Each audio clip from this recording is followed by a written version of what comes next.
What's up guys, it's Rogue here and welcome back to yet another amazing video in the channel. For today I got you a updated Invoked deck profile. Now this is a version of Invoked that I do think can actually compete in the meta. I did have an Invoked list a few weeks ago now, so please do check that out and then come back to this one so you can see the changes from that video to this one. There has been a significant update in the deck, and that is because I've been testing a lot and I've been finding sort of, the most meta way to build it. So if you do enjoy this type of content, make sure you do subscribe down below. I promise you it is free, so subscribe please. And if you do like shorts, make sure you do check out our shorts section. We post every single day, and now we also have daily polls where you get to vote for what cards you do prefer. So without any further ado, let's get straight into this deck profile. So starting off with the deck profile, we of course have our main man. We have triple Alistair, the Invoker. This is of course at the end of the day a Invoked deck, so we wouldn't be playing anything less than 3 of our main boy. If you don't know what he does, which I severely doubt, on normal summon or flip, he adds you Invocation, and basically during the damage step he has a cool neat effect where you can discard him and your fusion monsters gain 1000 attack. So you can do it during the damage step, it's whenever, but usually you'll be doing it on damage step.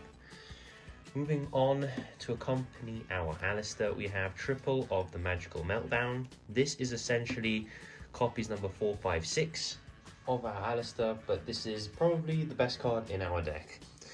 The thing that makes it so good isn't actually the fact that it searches Alistair, it's the fact of its protection. The protection is absolutely ridiculous that this card provides, and it makes basically all of your fusion summons unrespondable. If you don't know what it does, is your opponent cannot negate your fusion summons, so Invocation, they cannot Ghost Spell it because Ghost Spell negates the activation which Meltdown protects, and on summon, your opponent cannot respond with card or effects to the effects of monsters that were special summon, that were fusion summoned during this window. So if you don't know what that means, is basically you can special summon or fusion summon your invoked Agoides, use the effect to destroy something on the field, like a monster they control, and your opponent can't respond because Meltdown says no. So Meltdown is absolutely ridiculous. It also works with your Lubellion when you're trying to make your Mirror Jade. The discard and the fusion summon itself cannot actually be responded to, so that's really, really cool.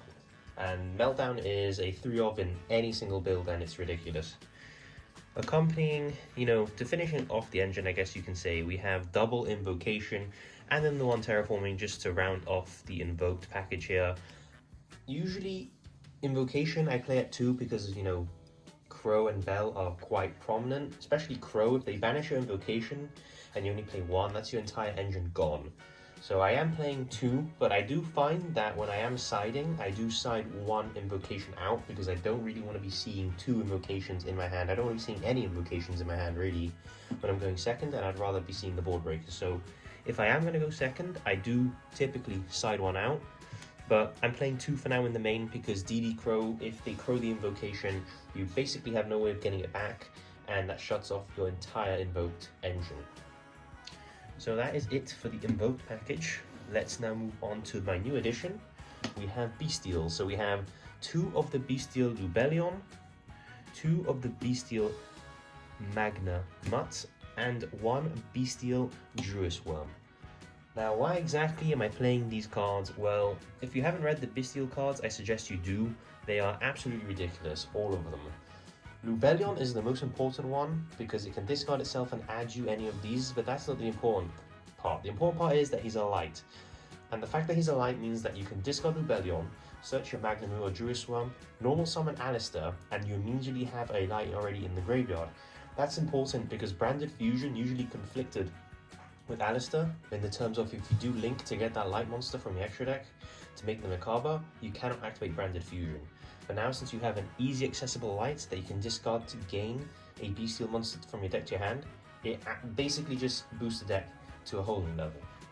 And the Magnamu and the Druis Worm, if you don't know, are basically quick effect DD Crows during either player's turn if your opponent controls a monster. The ability to just banish a light or dark from the grave is absolutely insane, and on the end phase this gets you a dragon, so it can get you the Druis Worm or the Lubellion, and if the Druis Worm is sent from the field to the grave, it sends 1 card on the field as well. So absolutely insane. I did replace the DP package from the previous build, and it's a lot less bricky, believe it or not, because the 2 bricks of the DP package, you would draw them quite frequently, whereas the Lubellion and the Bestials the other Bestials do have really good synergy with this deck. You can also banish an Alistair in the grave. If, for example, they negate your invocation and you can't banish the Alistair, you can banish the Alistair from your grave, and then invocation will be able to add it back to your hand, and you'll keep the engine rolling. So really, really cool synergies there. For the Dogmatika package, which we still are playing, we have the one Ecclesia, the one Fleur, the one Maximus, and of course the triple of the Nadir Servant. Now this package is still worth playing in my opinion. The one Nadir Servant will get you an absolutely insane amount of advantage. It'll get you the draw one, because we are now playing the Garura in the extra deck, which you'll see later. We dropped the Shadol package, so we are no longer forced to play the App Cologne and all that, so we have a lot more space in our extra deck, and means that off the Nadir Servant we can send a Garura, draw one, add Ecclesia, normal or special Ecclesia, get Fleur, and basically that's how we start our plays and get card advantage. The Fleur is a negate basically, which summons itself and negates in the same chain, which is extremely useful. And then of course we have the Dogmatika Maximus. I'd say he's now the new weakest link in the deck. I'm not sure if I am going to be playing him going forward. I feel like right now, if you are going against T elements, if you are going against branded, they do get a lot of advantage off, you know, Maximus, because both players have to send from the extra deck to the grave. So if I do take him out, I will make an updated profile. I'll probably play Call By instead of him. I think Call By the Grave is just an insane one-off that I'm not playing because I want to keep it at 40 cards. So for now, Maximus is in, but this can easily come out. And for the final engine we are still playing the branded Fusion engine. Self-explanatory, this engine is insane still. The amount of advantage you'll get off Mirror Jade. You banish something, you set up your Dogmatika plays by sending the Ash Dragon. You just have to play the one brick, which is Florin of Albaz. And if you have Magical Meltdown on the field, they can't basically negate the Albaz, which is really, really cool. But I feel like this engine is quite self-explanatory. Moving on to the hand traps. We do play quite a few. We have triple of the Ash Blossom, triple of the Ghost Bell, triple of the DD Crow, and triple of the Infinite Impermanence. Now this is a very aggressive hand trap lineup. I've gone basically to counter T elements, which if you don't know are the best deck in the format. And we're doing this by having triple DD Crow, triple Ghost Bell, and the triple Impermanence. This is to hit the Kit Kalos, and these are to stop the graveyard effects of the T elements. And of course Ash is very good this format. And there's a lot of branded, and it basically, if you can hit the branded fusion with Ash, you're doing a very, very good play there.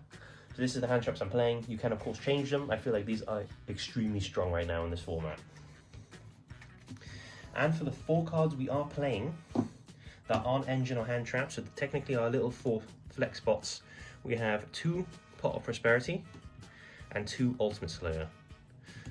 Why am I playing Pot of Prosperity? Well, because it's an insane card, and basically the consistency of this deck I was finding without the Pot of Prosperities, even though it was okay, I feel like Pot of Prosperity really takes it up to the next level and basically guarantees that you will be seeing 1 or 2 engines every single hand. And Ultimate Slayer, I did say this is built to go against T elements basically, because it is the best deck, and Ultimate Slayer is an insane card. It's actually very versatile. It's not only used against T elements, use it against any deck really that summons from the extra deck.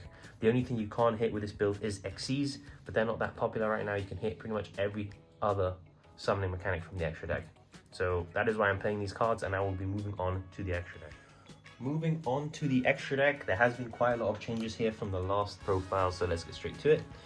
We got one of the Link 2 Invoked monster. Now, I added him in for the specific reason of Ultimate Slayer plus Invocation is a really good combo. If you don't have Alistair, if you don't know, he counts as Alistair the Invoker on the field or grave, so if you do send him off the Ultimate Slayer, you essentially already have an Alistair the Invoker, even if you don't have access to it, and that means your Invocation, you'll be able to use it basically. And I thought that that was good synergy, and I felt that sometimes I really wanted to get monsters off my board in cases of Mystic Mine and things, and I didn't have a generic Link 2 to go into.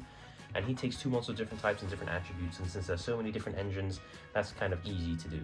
So we're playing 1 Alistair the Invoker of Madness for now. If I do take him out, I will let you know, but for now he's staying. We are playing still the Secure Gardener and the Almirage package. If Maximus does go, which I am considering, this would just be a Magistus Artemis. So it would save 1 extra deck space. And with that 1 extra deck space, I'd probably play Dark the Dark Charmer, but for now we have the Almirage and Secure Gardener, gets you a light and keeps a extra deck monster in the grave for you to banish off your Maximus. So that is the reason why we are playing them. For the Invoked monsters, We have 2 of the Macabre still. I believe 2 is the correct ratio to play of him. 1 Ogoides, who's quickly becoming one of my favorite invoked monsters. And we have 1 invoked Kaliga. Now, this is a addition I did basically since the last profile. I added the invoked Kaliga because I really wanted the ability to just banish darks out of my opponent's graveyard, mostly Telements that they'd keep recycling. And the effect isn't too bad. It's basically like a mini Mystic Mine, which is pretty good. And of course, Ogoides is insane when you have Meltdown on the field. Really good for OTKs as well. And Macabre, we all know what Macabre does. He just, you know, an Omni Negate by pitching the same card. He's not actually that good, to be honest with you. They usually just imperm him. He gets Dark Rulered, he gets Ultimate Slayered, he gets Kaiju'd. It's not a nice life for Macabre, but, you know, he does, I guess, force an interaction, which is, I guess, the point of Macabre. Moving on to the Dragon bit of our extra deck, we have 1 Mirror Jade, the 1 Lubellion. This is for the branded fusion, basically. And Mirror Jade is an absolutely insane card. It sends for cost as well from the extra deck, so you're always basically going to be getting advantage off of him, unless they Super Poly you. But again, Super Poly is a very unfair card. And Lubellion just gives you access to Mirror Jade, and the fact he puts himself back just always gives you a target no matter what to send off the Mirror Jade, which I feel is very nice. We have the Alba Lanatus and the Ash Dragon. These are basically the dragons that are going to be kickstarting our engines. This gets you the Dogmatikas, and this gets you your branded fusion. Fun fact, now that we are playing the Bystials, we're actually able to hard make both of them with our branded fusion, since they are dragons and they do have 2,500 or more attack. So it does give a bit more versatility in that regard as well, which is kind of nice. For our other fusion monsters in the extra deck, we have the 1 Garura, as I did mention. Card's insane, guys. We do play Super Poly in the side deck, and I will be showing the side deck. Card's just really good. The fact that he does double damage, and that when he goes to the grave, he draws you a card. Remember, if you do Prosperity, you can't draw off him. I've found that. I've been trying to do that, and, you know, you're not allowed. But apart from that, he's absolutely insane. And we do play his counterpart, which is the Mud Dragon. 2 monsters of the same type and attributes, and 2 monsters with the same attribute, different types. That gives you, I guess, the most coverage for your Super Poly, which is the reason you are playing these 2 guys. These are sort of like your 2 flex spots in the extra deck that do give you decent versatility as well.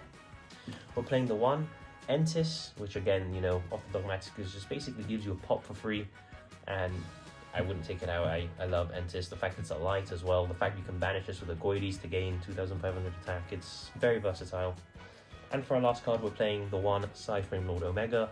We're playing Gamma in the side, and this basically gives us a main deck out to Baron de Fleur as well off Ultimate Slayer. And the fact he can disrupt the graveyard, shuffle himself back is very useful, and if you do Gamma someone, you can make him and then loop another card out of the hand, which I feel is kind of nice. So now let's move on to the side deck. Now we'll quickly cover the side deck. I don't usually do this, but I have been building this deck for a couple of weeks now. I do want to show you the progress I have made. So side deck time, we've got the Gamma package. This pretty much always comes in if we are going second, and this is pretty much the only out we have to D-Shifter. So if they do play D-Shifter, put in your Gammas, and if they shifter you in the standby phase, they will get Omega punished by Gamma, because then you'll make Omega after, and you get to loop them for a card after they've basically shifted themselves for nothing because you negated it with Gamma. So Gamma's a really good card. It's not that good in Telements because it does destroy and it does proc them, but that being said, in Sprites, it removes a level 2 off the field, which is basically all you could ask for, and it does negate their effects. So Gamma, for now, is in the side, and he's been really good. For our spell and trap removal, we have to fear the mine because it's a very real thing still. We have triple of the Cosmic Cyclone and the 1 Harpy's Feather Duster. This, I think, just covers the most basis in terms of spell and trap removal, and I've never really been wanting more. So for our going second, we have 3 Super Poly, and basically this is what we are going to be sighting in if we are going second. And it's just a really good board breaker, basically. It can't be responded to. It does trigger the Telements, which is kind of annoying, but then again, it triggers them, but you have removed 2 bodies off their field, so, you know, it's kind of okay still. And if you make Garura, you replace the discard with a draw anyway, so it's basically card neutral. And for going first, we have a package that I don't see a lot of people playing, and I don't know why. It's basically just auto-win. We're playing the Artifact package, actually. We're playing triple Sanctum and the 1 Scythe. I feel like this is just a better dimension barrier. Why lock them out of fusion when you can lock them out of everything? That's how I see it. You do have to play the brick, of course, but it's a risk worth taking if you do get the Sanctum, and basically just skip your opponent's turn. So that is the end of the deck profile, guys. I hope you guys did enjoy my new version of Invoked. Make sure all the Invoked players, please do let me know in the comments down below if you have been testing something similar, or if you've been testing something completely different and it's been working out for you. I am very curious to know, and I reply to every single one of my comments, so make sure you do comment. I do enjoy having that interaction with you guys. But without any further ado, I'll see you in the next video.